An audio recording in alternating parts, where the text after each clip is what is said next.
We begin with that breaking headline today. A Michigan doctor sentenced, being called a monster. A day of reckoning for the doctor who diagnosed hundreds of patients with cancer when they did not have it. Outside the court, the tears and anger. He lied to so many patients, giving many of them extensive chemotherapy, which then made them sick.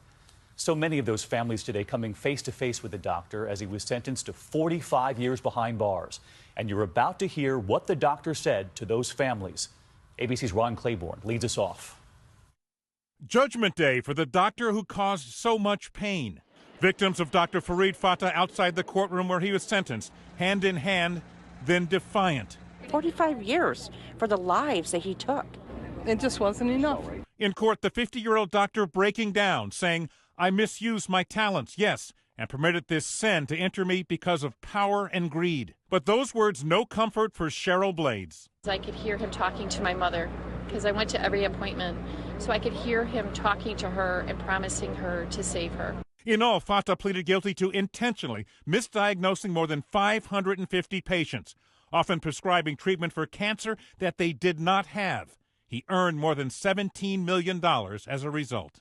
Dr. Fatah pounced on every opportunity to use a patient's body as a profit center. One of the patients, 53-year-old Monica Flagg. Stressful. It was extremely emotional. In 2013, Dr. Fatah told her she had cancer. He finally said, "It is no longer smoldering. You have full-blown cancer." She later learned from another doctor she was perfectly healthy. I did one chemo treatment. The others did so many that